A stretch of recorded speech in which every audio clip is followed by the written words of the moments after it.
Good evening, everybody. Welcome back to the Angry Cast and Fallout Shelter Survival. How y'all doing? Hey, we are already midway into a quest for the search for Racky Jobinson's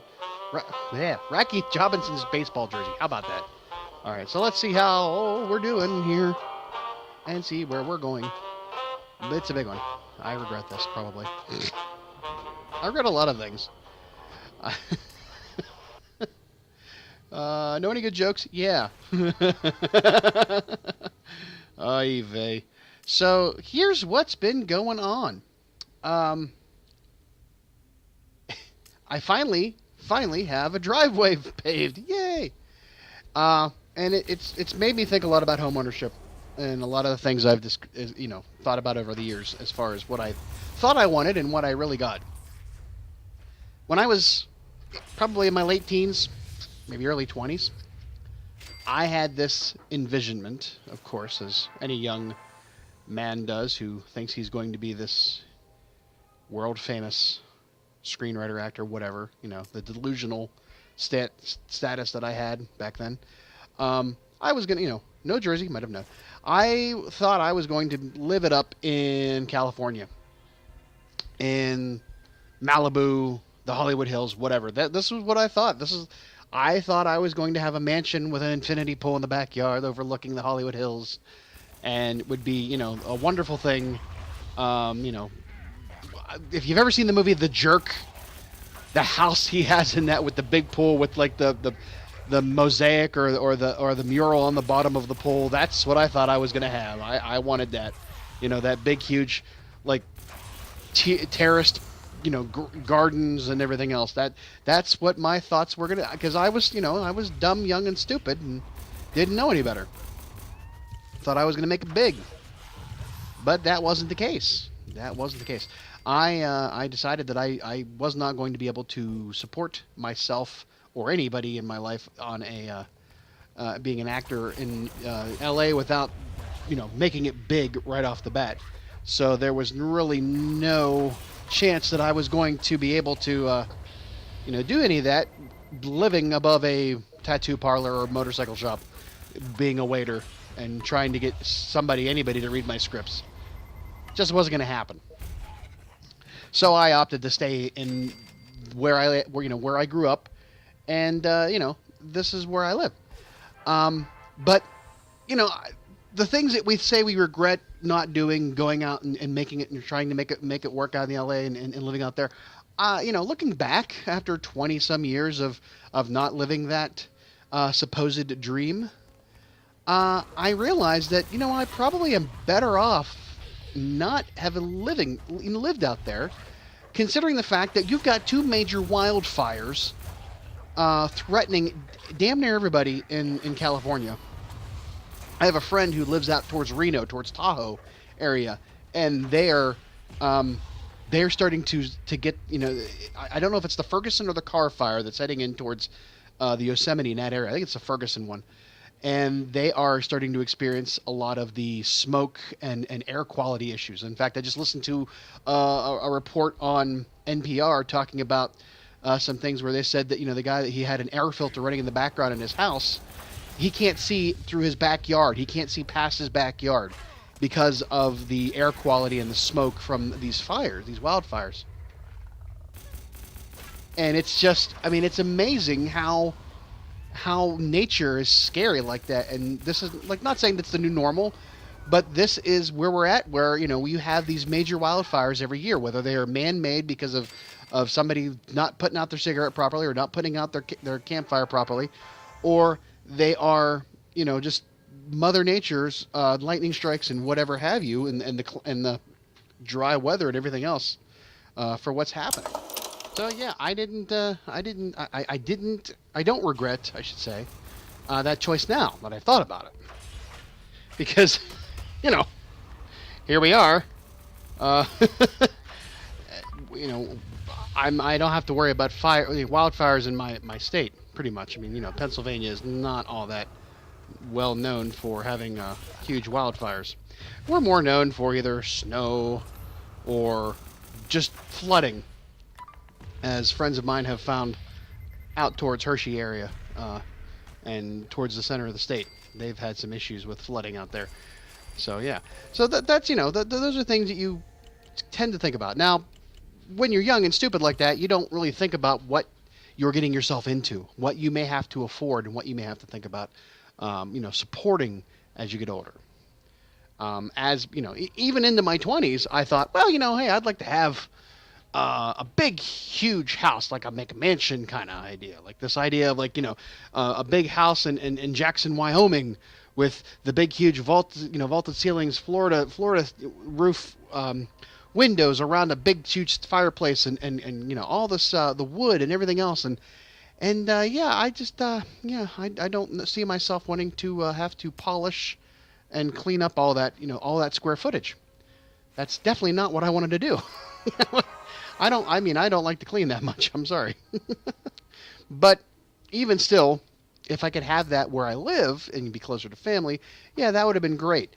Have about 4 or 5 acres of just grass and trees all over the place. Now, when I bought my house here, one of the selling points was all these trees around it, like sort of give like this nature. But those trees basically became a nuisance in the fact that they tend to fall down, and all the leaves that they produce and you don't have to and having to do all the leaves in the fall is just not fun. Didn't think about those things when I went and bought a house. So the idea being that, oh yeah, sure, I wanted a house with trees and square footage and all those things. I've changed all of my views over the years, just basically because you tend to become experienced with those things and you realize that it's not such a great idea. And I've tried to get rid of some of the trees and I've tried to make it less of a hassle to do all that stuff, and I'm getting better at it because now I have one less tree in the yard and I now have a cement driveway. I don't have to worry about shoveling gravel into the yard when I have to shovel for snow. I can actually use a snowblower this year if I wanted to.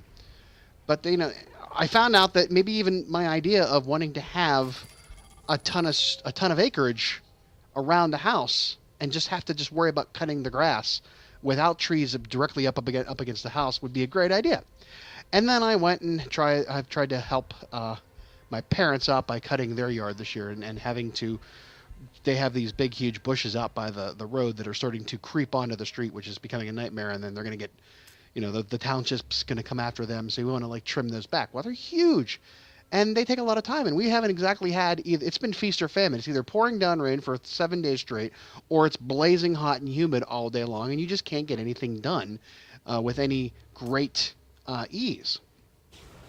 And so there we were yesterday, this past weekend. Trying to shape these bushes, and there's about 4 or 5 of them, maybe 6 of them up the street towards the other hack. They have 2 acres, by the way. And then meanwhile, my nephew's riding around on a riding mower trying to cut the grass, and we still have to weed whack. And I've got a battery powered weed whacker and about 5 rechargeable batteries.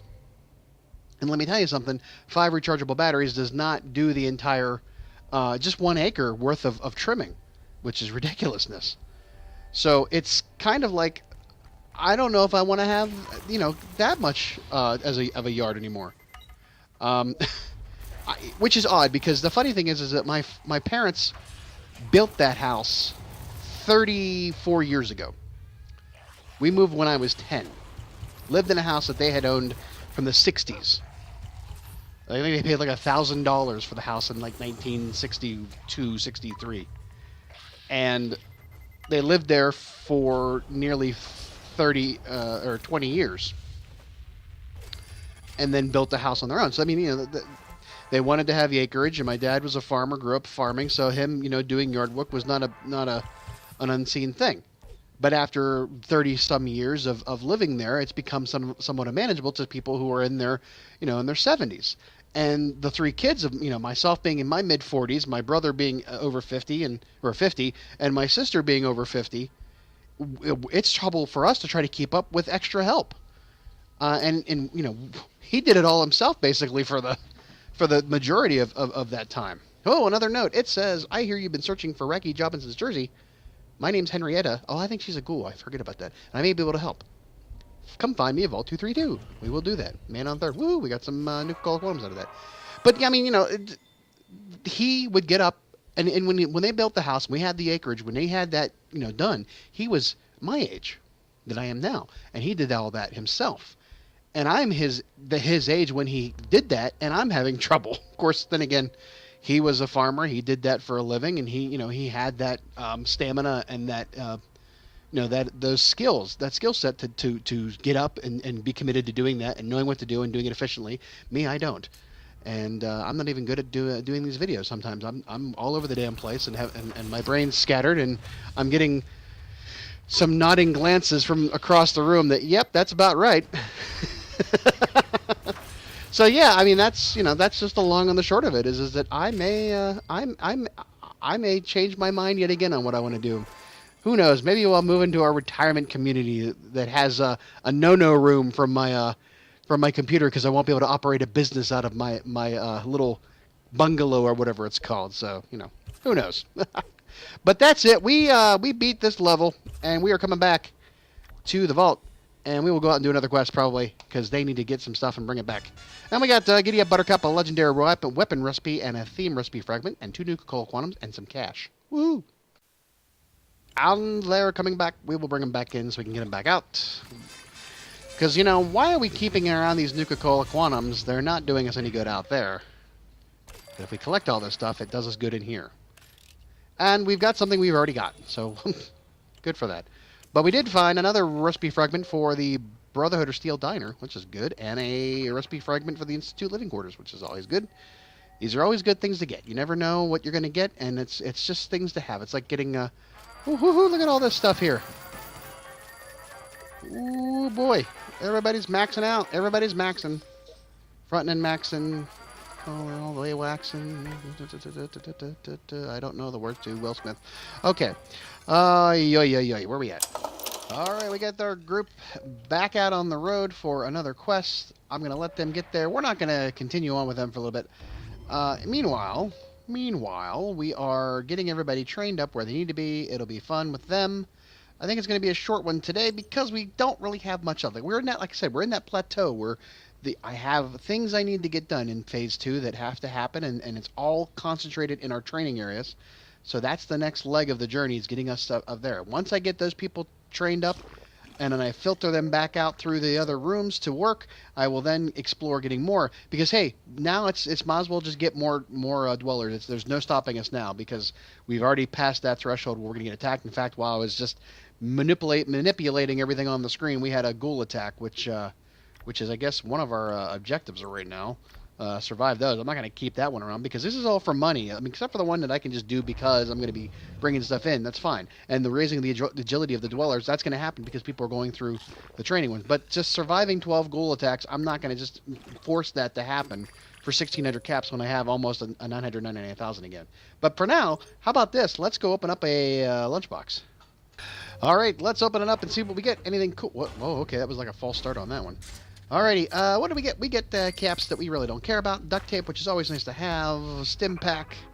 We missed the mysterious stranger. Can hear him twinging in the background. A gun that I can sell. And Laura Harper, who are you? You're a dweller that we're going to bring in. Well, there we go. We're up to 53 now. Can we bring her in? Do we have enough capacity? We do. We can go up to 80 right now. So what has she got going on? She's got pretty good stats for stuff. So let's take her down and put her in the bottom. And we got hardly anybody in the lounge. Oh, and guess who's here? Well, no. For just getting one Nuka-Cola Quantum bottle, it's not worth it. But, So that's it. We're going to take it out on a high note here as Bottle and Cappy come in to raid the fridge and stop up the toilets. We will see you next week. Hopefully we'll get something better to do. We'll do a little quest. We'll talk a little bit more. We'll have fun. You know how it goes here at the Angercast. If you like what you see, please like the video. Give me some comments in the bottom. Subscribe to the channel and tell all your friends. If you want to see the videos early, come out to Patreon, and just for $1 a month, you can see these videos a day early instead of waiting till Wednesday when, it's $1. I'm not selling you something for like 10,000. Oh my dear Lord. Oh geez, this is bad. This is very bad. All right. Okay. Yeah. Hold on. We got a Deathclaw attack. We're gonna see if we can do this or not. Shoot. This is not good. This is not good at all. This is not very good at all. Okay. Oh boy. We've got 39 of these things. That's not too bad. Oh my. Okay. See how far they rip through us. Oh boy. Let's see how good this goes. They may not make it down to the next run. Oh. Keep an eye on them. Keep an eye on peoples. Keep an eye on peoples. Oh, you almost died. Keep an eye on them. Are we killing any of them yet? Dear Lord. Oh, no. Okay, here we go. Oh boy. This is the test. I